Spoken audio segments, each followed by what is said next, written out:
Hey, so finally back for a DanPlays. I think I have my system working here, which took a few tries. I don't know why it went out, but anyway, we are back with Contra on NES. So we're actually kind of sticking with a Konami theme, I guess, after Symphony of the Night.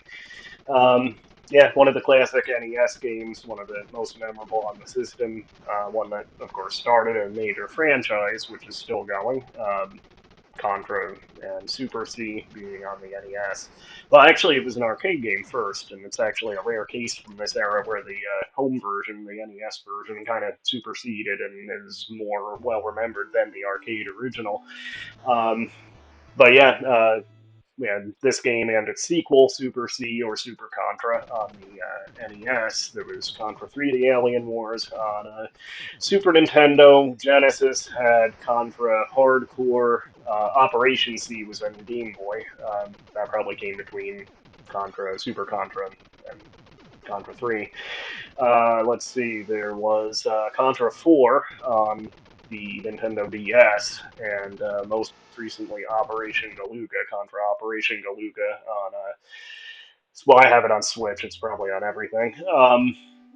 And those were the 2D games. There were also a couple of 3D ones. PS1 had, and I've never played the 3D ones, and I've heard they're not as well regarded, but I'd check them out at some point if I got my hands on a copy. But yeah, what was the one on PS1? Legacy of War, I think, and then Contra Shattered Soldier was, I think, on PS2. Um, but yeah, this is the one that started it all. I played it a ton with my buddy Sean when I was in elementary school. Later played it with my buddy John in middle and high school too. And I don't think I actually had my own copy until maybe middle school. I bought this, I think, from Funko Land when you could still order stuff from a paper catalog from Funko Land. I think that's how I got my copy of Contra. And I played, Sean's or whoever's copies before that. So yeah, a memorable two-player game. I know my mom always hated when I played it with Sean because she thought it was too violent. There's a decent chance she'll watch at least part of this video too, so sorry. And hi, Mom. Um, but yeah, memorable two-player game, a good one-player game. Very challenging. It's kind of the classic Nintendo hard, but unlike I would say Battletoads or Ghosts and Goblins, games like that, it's not like a sadistic level of challenge. Nor is it challenging because of bad design, which is certainly a genre on NES as well. It's a very fair challenge. It kind of comes down to pattern recognition and knowing what's going to happen where. And if you lose a life, it's kind of down to your own fault. It's not the game's fault, as much as you might swear in playing the game. But yeah, guess that's about all I have for by way of intro. So let's get into it. This will probably be a fairly short episode because if you know what you're doing, it's not a long game. And yeah, we'll see if we can do this on kind of a clean run, which is a feat I can do. I've not done it in a few years, so maybe I should have done a couple of practice runs before recording. But let's get crazy, let's get nuts. So yeah, we're gonna see if we can do this in one continue, and we're not gonna use the famous Konami code for this. So no 30 lives. Where we're going, we don't need codes. So let's get into it. So yeah, there's a real man's title screen right there. Always surprising they got away with putting the cigarette in Bill's mouth there. All right, so this will probably be lighter on commentary during gameplay, just because you're getting into some real intense shit here. But I will say, just going forward, I would like to get a copy of the Japanese version because that has cutscenes and I wouldn't be able to read the text in them. But it does have cutscenes and it does have more animation in the background. The US version has the stars kind of flickering, which I always like that effect.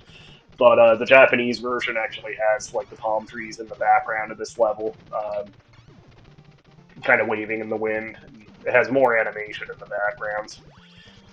So I would like to play that. Famously, this had like different names in different regions too. In Europe, the arcade version, I believe, was called Grisor, and then the European, because I guess blowing up humanoid humans or humanoid enemies is too violent, but robots are fine. The home version in Europe was renamed Probotector, and it replaced the human characters, both player and enemy, with robots. Um, And I think you can actually, I haven't done it yet, but I haven't, I believe in Operation Galuga, I think as like hidden characters, you can actually unlock the Probotector robots to play as, so that was kind of a cool touch. So yeah, let's get the repeater on our spread gun. This is the best weapon combo right here. Yeah, Operation Galuga, man, is it hard? The newest Contra game.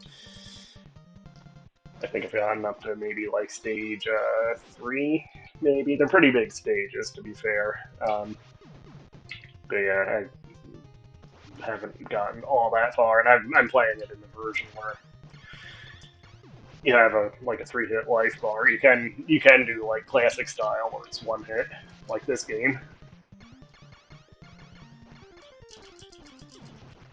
But yeah, this boss, once you take out the guy on top and the guns, it's just left exposed, so you can just blast the hell out of it.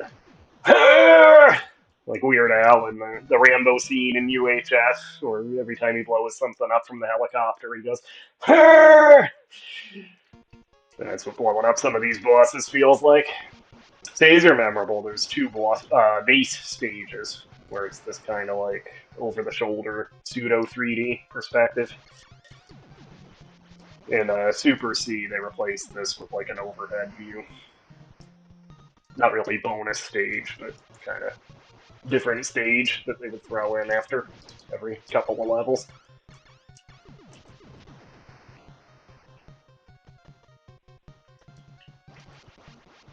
It's kind of a sweet spot with these guns where you can stand like just to the left and you change the shot's direction coming from those. Same with this. If you blow up, I always find if you blow up one on the side, you can then kind of stand between the two shots of the other two.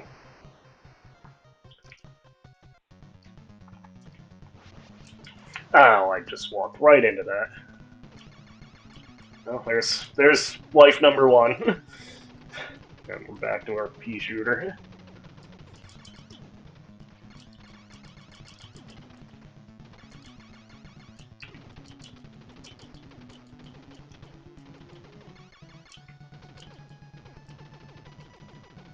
Come on, open. Thank you.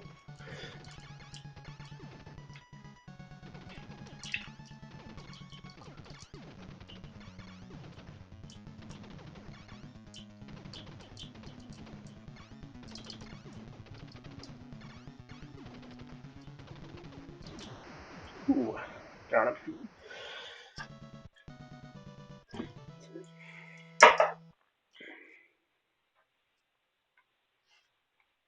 So we still have our starting lives anyway. We'll probably get another extra life at some point soon. This was always one of the trippiest parts, actually, in the two-player game, because you had to kind of... Both players had to make sure they kept up with each other, so that nobody fell off the bottom of the screen.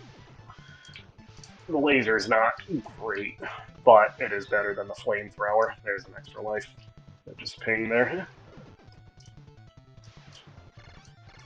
I would say the laser is better than the pea shooter, too, the starting weapon. But we will see if we can get something better soon. I think there is a spread gun coming up. Just can't get high enough to get that gun to open. There it is. The biggest issue with the laser is that you can't really rapid fire it even by tapping the button, because if you do, it just does that.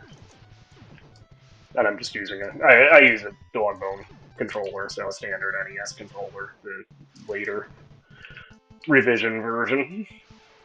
I'm playing it on my original toaster model NES, but I use the dog bone controller from the top loader as my kind of standard controller for pretty much everything.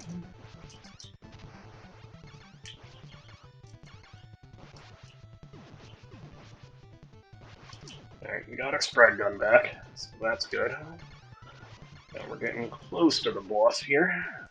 There's a machine gun, which is a good second choice if you can't get the spread gun. I would say the machine gun is probably the second best weapon in the game.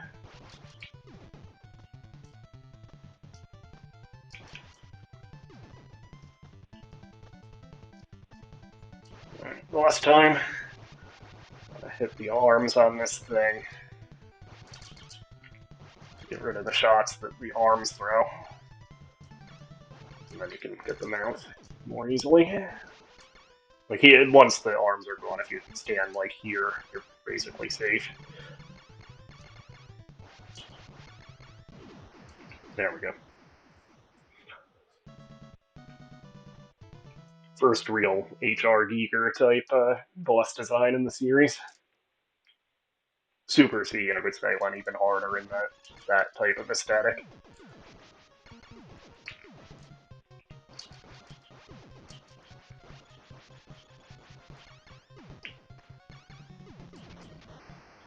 So yeah, this base is a little bit tougher because you get the guys that throw like bombs or Molotov cocktails at you, like that. But we have the spread gun, so hopefully we will be relatively safe. Oh, another extra life. That's good. Yeah, stepped into the barrier there. If you push up, you get zapped by the barrier. And you don't want to do that because it stuns you and it leaves you open to enemy shots. Don't want to pick that up.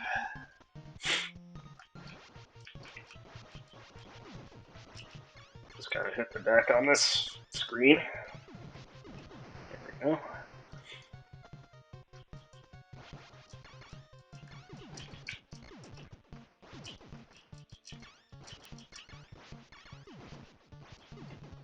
Oh, yeah, actually, give me the rapid fire on my spread gun. I will take that. There we go.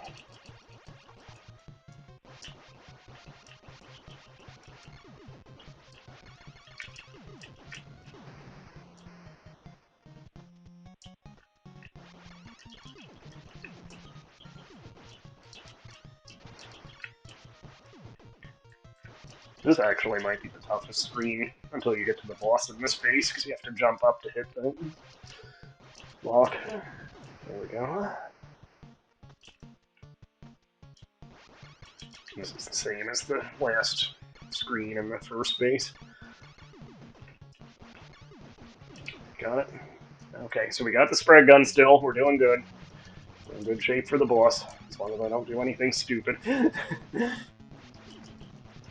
I'm probably jinxing myself by saying that. That's not a good idea. I should have blown up that set of guns before. Alright, there we go.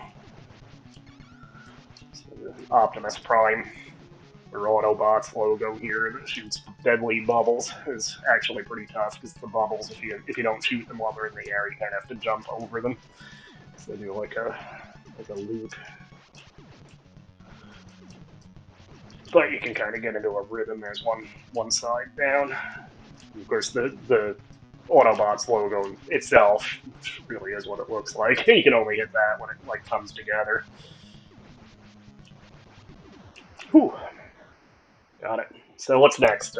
Snowfield, I believe, is the next stage here.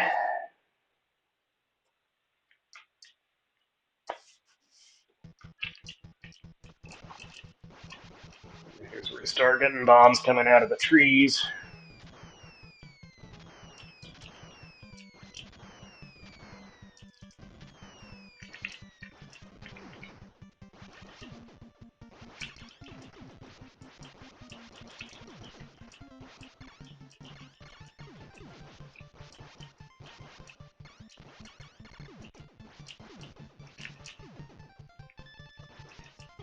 Ping the extra life with the just by picking up the rapid fire, which we didn't actually need because we already have it. But ooh, that was close. I didn't even see that bullet until I was almost being hit by it. Kind of like that.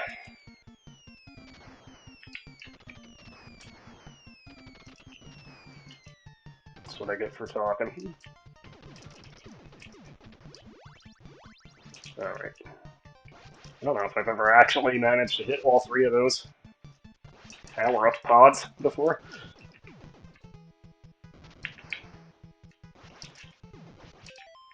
Sorry. Slight itch. In this kind of game, you don't wanna leave it to chance and not pause.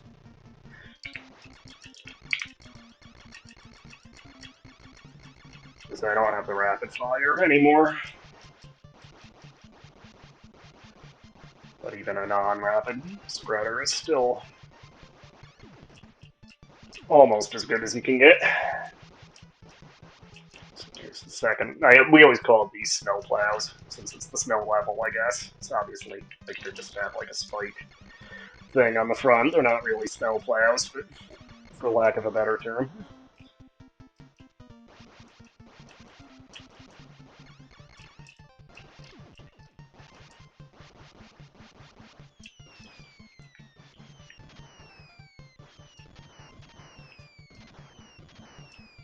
That, I think, is, yeah, that's a laser. I was hoping for a rapid fire, but back as soon as you see one of those guys. This should be the boss right here, right? Yep. Alright. So this boss does get a lot easier with the spread gun.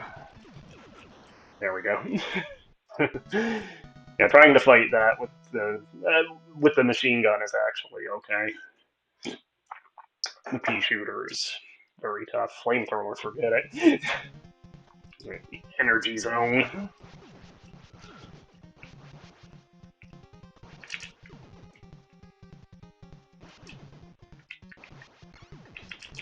Oh shit.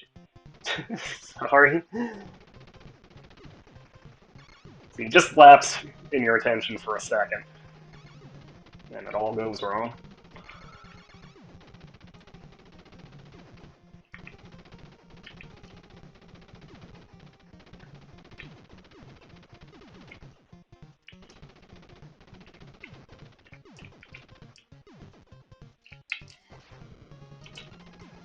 Ugh. It actually, like, respawned me right over the pit, too. That's... Oh, this is fantastic. Look at this.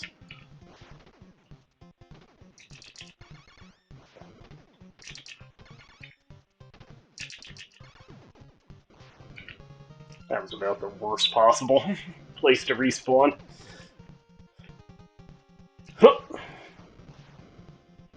Okay. This whole level is like pattern recognition. I mean, really, the whole game is.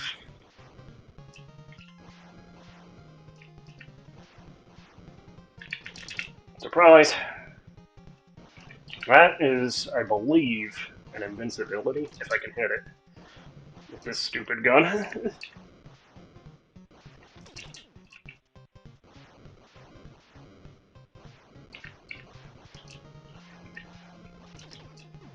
Alright. Opened it, at least.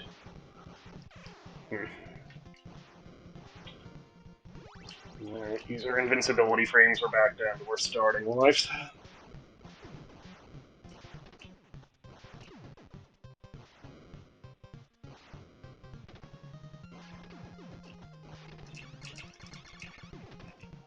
I don't trust the invincibility not to wear off at that point. Alright, boss. Yeah, great. We have just the pea shooter, not even rapid fire on it. And it's this guy. He's actually not as hard as he looks. He's very tall, but you can jump over him. You just have to time it right. And not do that. This shoulder spike went into probably a place that the last place I would want a shoulder spike to go. Ah! He's throwing 3 discs now. Got him. And extra life. Good. Ooh, starting to fall apart, but I think 2 stages left, right? Hangar and then the alien base.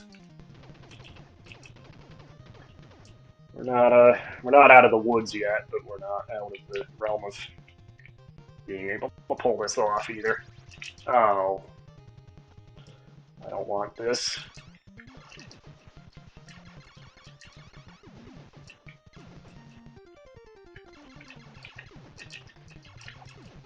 Oh, yeah, give me rapid fire on this thing. That's perfect.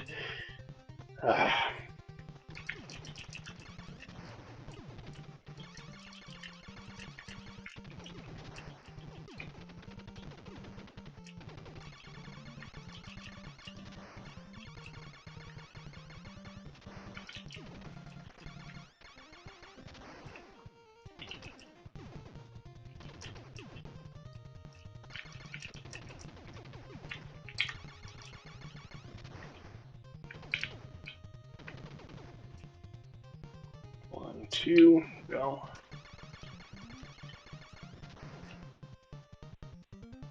1, there we go. Alright. Yeah, that's visibility.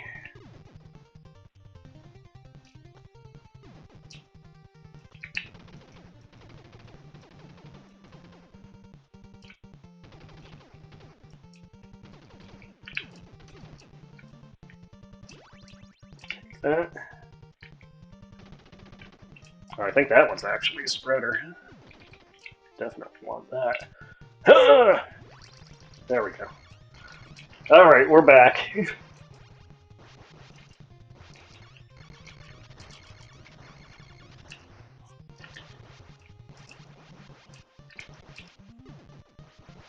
Oh! Mm. No, no bueno. No bueno.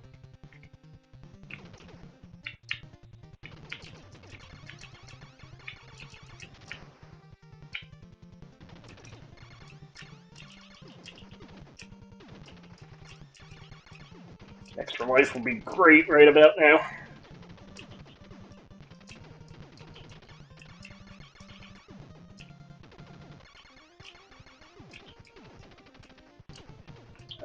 Alright, this is the boss here, and this is...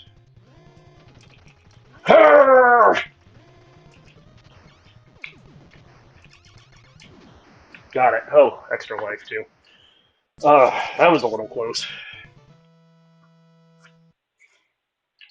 I should have done a couple of practice runs, shouldn't I have? Whew.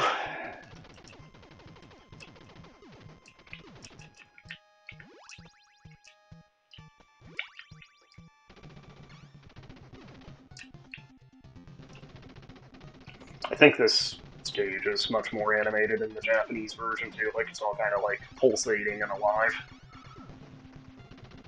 This thing's, like, right out of the Aliens. Probably specifically Aliens, but one of the Alien movies.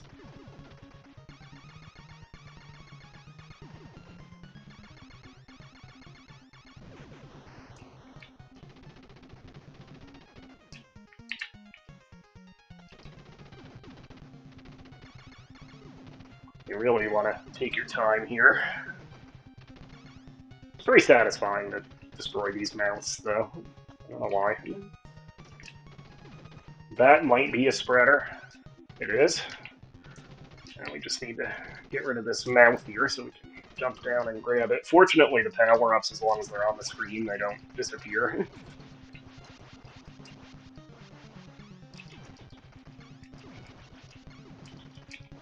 I think overall that hangar stage is actually harder than the last stage here. Famous last words, of course.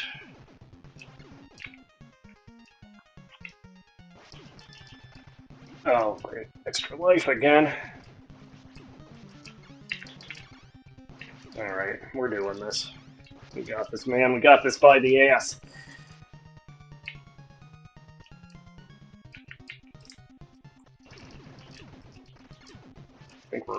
I think we're just about to the boss. Yep. Who?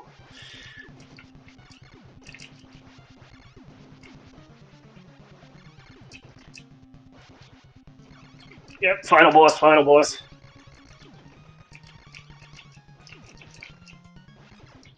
If you can dodge the ones coming down from the ceiling. Ah. Alright. Alright, we're good. We got 2 lives left.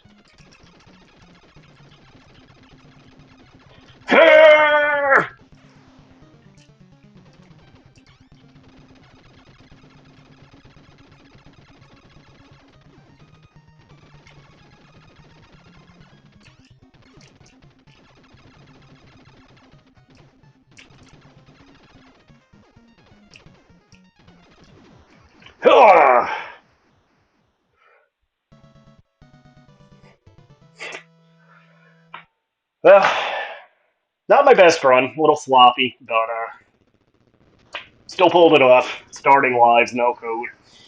Consider me a hero.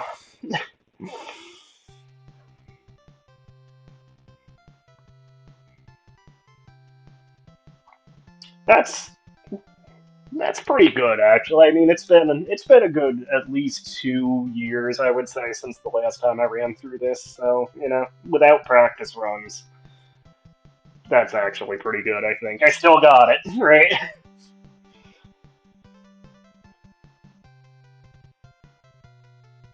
Trying to remember when I first beat this without the code. I was like in my 20s, like probably mid 20s at least. The first time I finally pulled that off, and I've pretty much always been able to do it since then. I've never one lifed it, and this run obviously I got a little sloppy in places, slightly out of practice, I would say, but still pulled it off. Um, Maybe someday I'll hit that one life run. That's one of those things that like you can't be trying to do it because you'd like psych yourself out. Like you just have to be playing it and just have it happen. I think. Then maybe someday I'll manage that. I have one life Super Mario One without warping.